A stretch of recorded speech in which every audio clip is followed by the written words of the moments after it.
Selamat pagi semua. Apa kabar? Baik.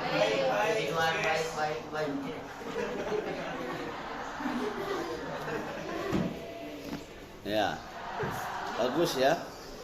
Bagus.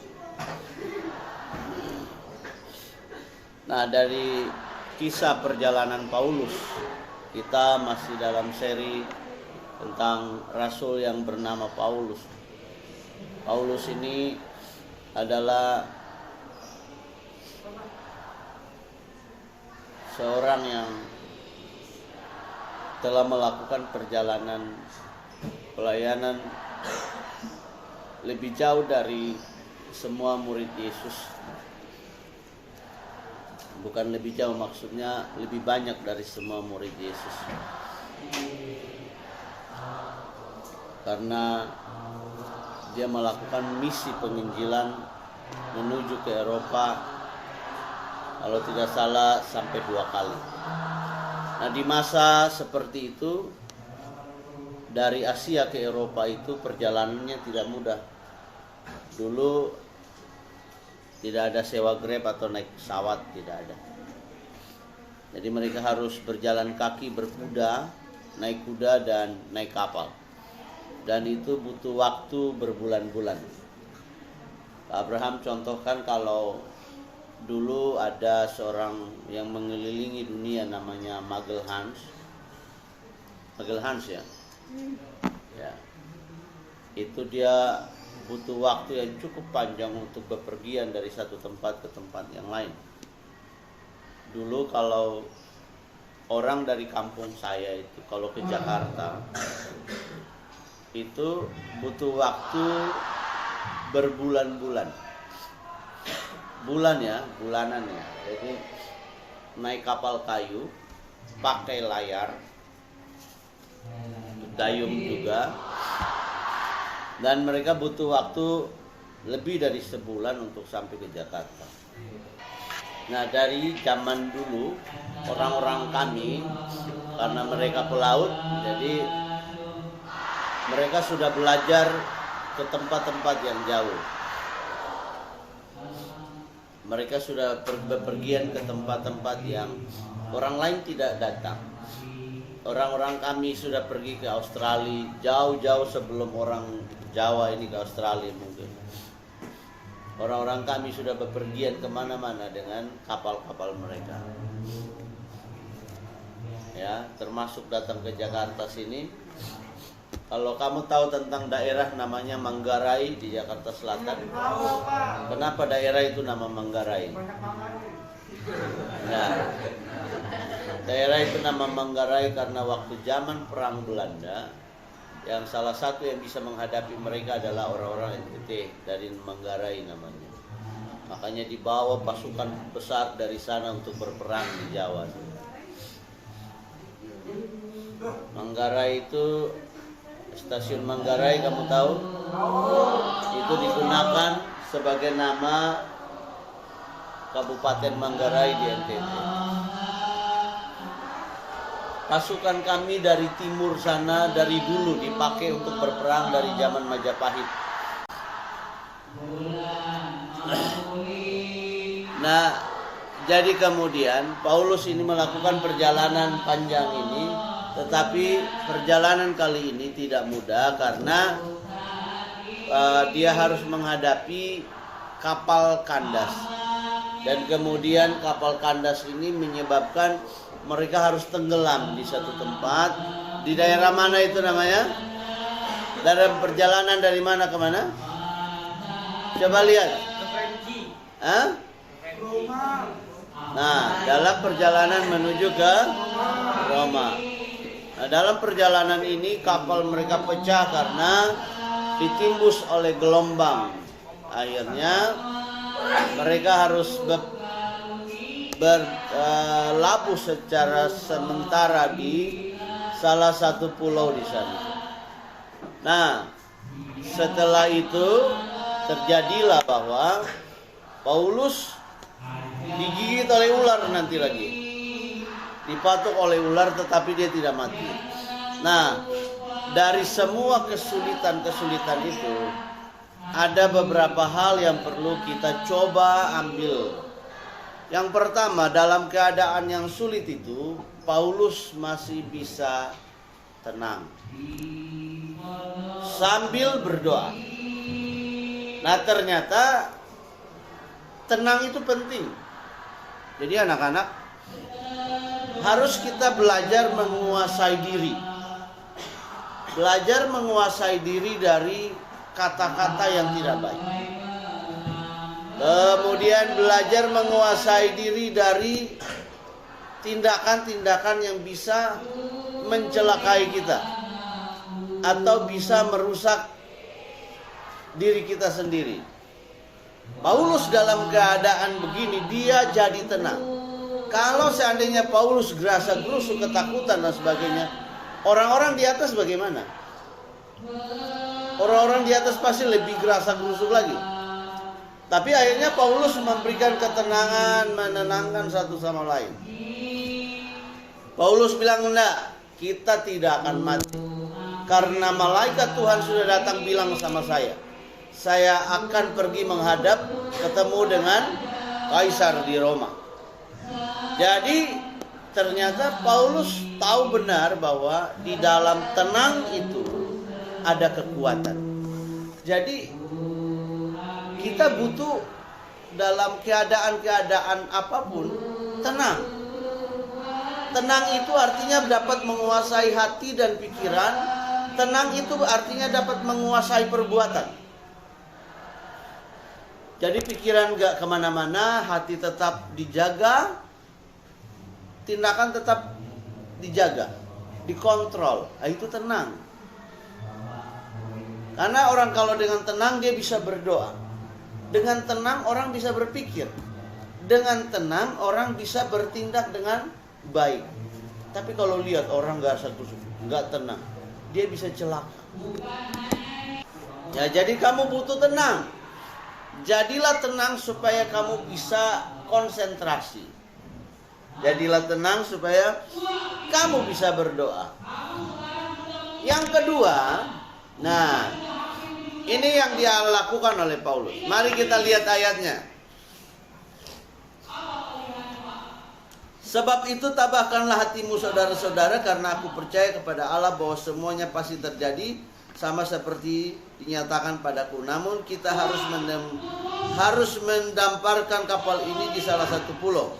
Malam yang ke-14 sudah tiba dan kami masih tetap terombang-ambing. Lihat, Paulus bilang begini, tenang saudara-saudara, saya udah mendapat vision, atau sebab itu tabahkanlah hatimu. Nah, jadi Paulus dalam kondisi ini, pertama dia bilang, ayo tenang. Yang kedua, dia menguatkan orang lain. Nah, bagaimana supaya kadang-kadang gini, kita itu butuh kekuatan.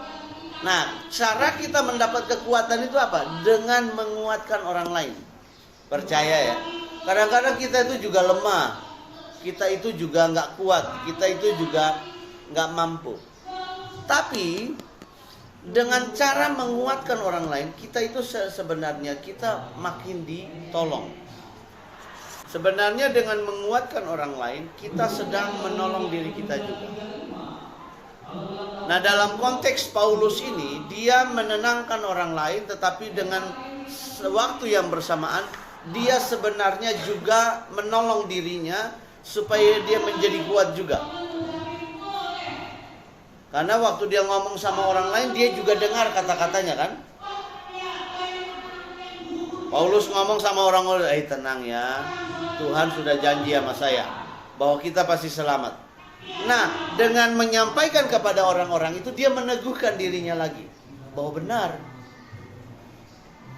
Nah, jadi dengan menolong orang lain, dengan menguatkan, membantu orang lain, kita sedang melakukan dua pekerjaan sekaligus secara bersamaan. Satu, menolong dan meneguhkan orang lain. Yang kedua, kita juga menolong dan meneguhkan diri sendiri. Saya begitu.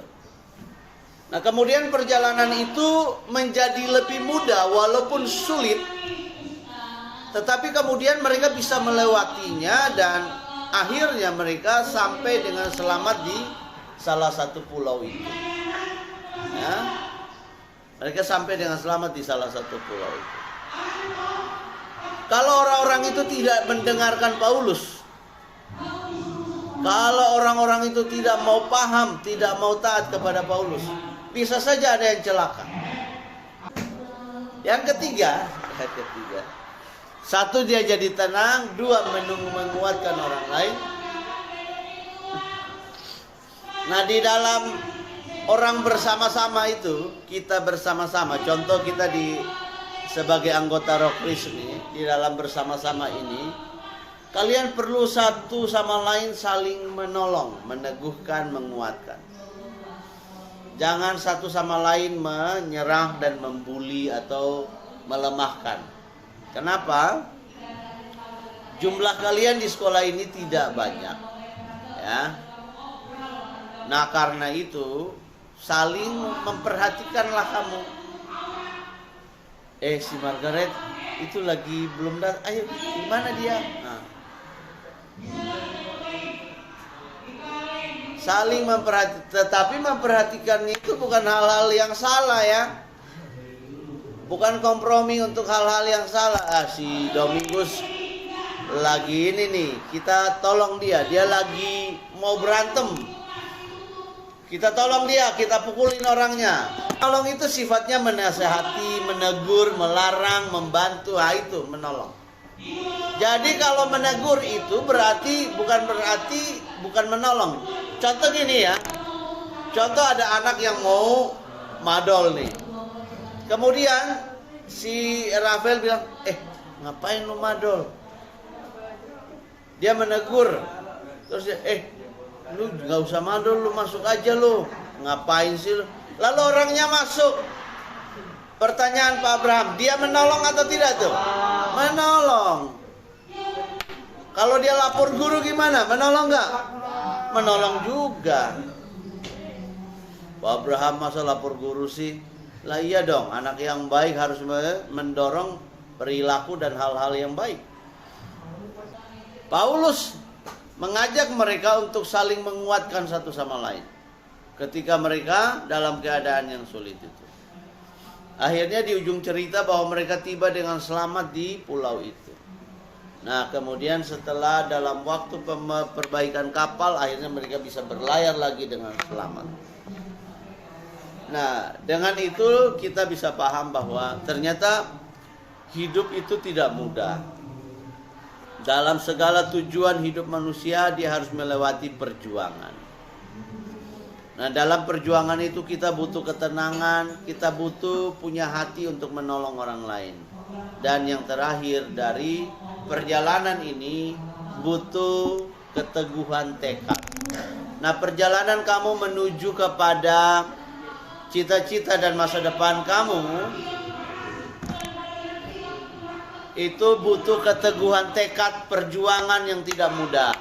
Nah, jadi kalau Paulus pergi ke Roma kemudian ujungnya dia dipenggal oleh kaisar kepalanya, dia tetap menunjukkan tekad yang luar biasa. Nah, apalagi kamu sedang menuju kepada cita-cita dan masa depan. Nah, karena itu kamu butuh ketenangan, butuh kekuatan, butuh tekad yang luar biasa. Tekad untuk apa? Jadi berhasil. Daya juangnya harus bagus, doanya harus cukup kuat, bekerja keras, berusaha dengan sangat baik. Karena ingat ya, tidak ada yang gratis di dunia ini. Kamu ke toilet aja bayar 2.000, paham tidak? Nah, betapa kita harus mengeluarkan harga untuk itu. Nah, kalau untuk perjuangan hidup kamu tentu harus mengeluarkan biaya perjuangan, keseriusan, tenaga, dan sebagainya. Kalau kita sering lihat tentara-tentara itu, waduh, yang mau jadi tentara, apalagi kalau yang calon-calon perwira itu, latihannya keras banget. Kenapa latihannya keras? Karena kalau mereka menghadapi medan pertempuran yang sesungguhnya jauh lebih keras dari apa yang mereka lakukan itu. Karena kalau di medan pertempuran kamu ketangkap, disiksanya minta ampun. Ujung-ujung disiksa, kalau kamu tidak menjawab ya dibunuh. Nah, latihan yang keras itu untuk apa? Mempersiapkan kemampuan mereka untuk menghadapi keadaan yang paling sulit. Bayangkan kalau ketemu ditembak. Ditembak kalau kena tangan satu patah, sakitnya bukan main. Nah, jadi ternyata latihan itu membuat kita menjadi siap dan terlatih untuk melakukan perjuangan. Jadi perhatikan, tidak ada yang gratis dalam hidup ini. Semua butuh perjuangan. Tidak gratis bukan berarti harus bayar pakai uang, tidak. Dibayar pakai apa? Kerja keras. Dibayar pakai apa? Keseriusan. Dibayar pakai apa? Belajar. Dibayar pakai apa? Dibayar pakai karakter yang baik. Itu bayarnya kayak gitu. Nah, setelah kamu melakukan pembayaran itu lunas, maka kamu mendapatkan upahnya. Upahnya apa? Upahnya apa? Hasil dari perjuangan itu. Dan dapat pekerjaan dengan gaji yang baik, kesejahteraan yang baik, dan seterusnya. Kalau pemalas kerja tidur terus ke sono. Di kelas tidur, di mana-mana tidur.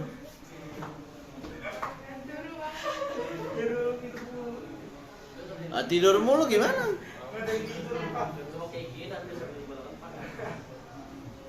Ya. Nah, itu cerita tentang Paulus. Kita masih terus selama kisah para rasul, kita akan terus belajar tentang seri perjuangan dari Paulus. Jadi di kisah para rasul kita akan bahas banyak tentang Paulus. Nah, itulah perjalanan Paulus yang hebat itu. Sampai sini Tuhan Yesus memberkati.